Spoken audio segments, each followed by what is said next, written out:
The jobs number that doesn't matter, until it does. Nobody trades the jobs report anymore. They trade what the Fed does with it. Remember that before you open your charts at 8:31 a.m.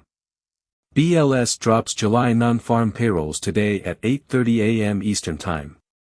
Consensus sits around 83,000 jobs added, unemployment holding at 4.2%. Sounds boring. It isn't. June was the real story.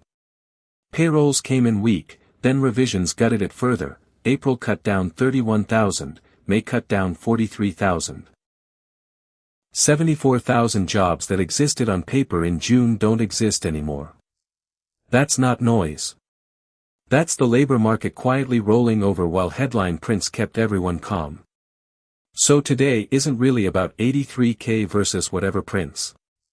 It's about whether the revision pattern continues. One data point is an accident. Two is a signal. This print carries extra weight because the Fed just posted its most divided vote since 2016, a 9-3 split to hold rates at 3.50 to 3.75% on July 29. New Fed Chair Kevin Warsh is barely 10 weeks in and already privately admitting he fumbled the messaging. Reports are floating a possible September hike, not a cut. In a labor market this soft. Think about that. Oil is back in the headlines on Hormuz tension, crude jumping, exactly the wrong backdrop for a Fed trying to look dovish. Momentum stocks just swung wild, down over 12% in July, then up 5.5% in a session days later on forced position unwinds. That's liquidation whiplash, not conviction. My actual take, I watched three things after the print. 1. Revisions to May and June. Cut again, and the soft landing story is dead. 2. Wage growth. Hot wages with weak jobs is stagflation flavored, bad for both rate cut hopes and equity multiples. 3. What Warsh says next, not what the data says.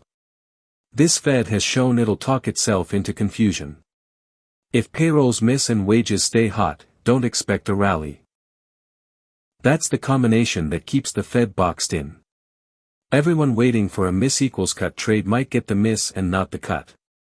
Nothing to do here except wait for 8:30, read the internals, not the headline, and see if Warsh's Fed reacts like an institution or a rookie still finding its footing.